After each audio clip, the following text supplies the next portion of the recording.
May mga hiwaga na hindi kayang ipaliwanag at nananatili na lamang tanong sa ating isipan. Habang naghihintay ka ng kasagutan,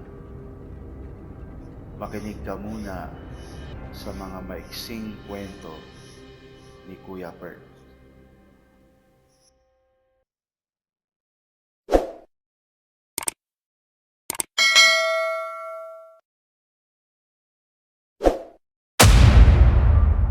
Tagu-taguan.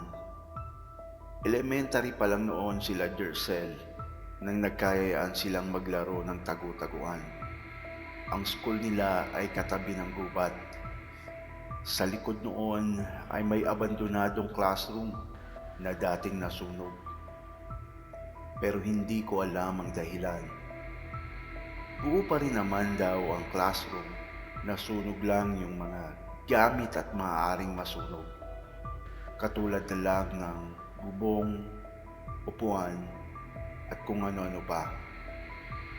Pero may pintuan pa rin naman ang nasabing classroom, kaya't pumunta sila doon upang magtago. Jercel, ayan na ata siya, sarado natin yung pinto, yaya ng isa niyang kaklase.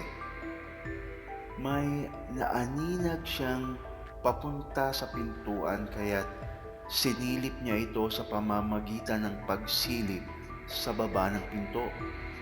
Ngunit laking gulat na lang ni Jercel nang may nakasilip rin sa kanyang bata at klapnos na ang mukha nito at ngumiti pa ito ng bahagya. Nagulat siya at sumigaw.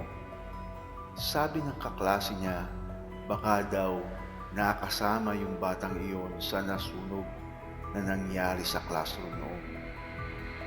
Mula noon, hindi na sila bumalik sa classroom na iyon. Ayaw na kasi nilang makagambala pa. Ayaw na nilang malaman ang tunay na sikreto na nakakubli sa pagkasunog ng classroom na iyon.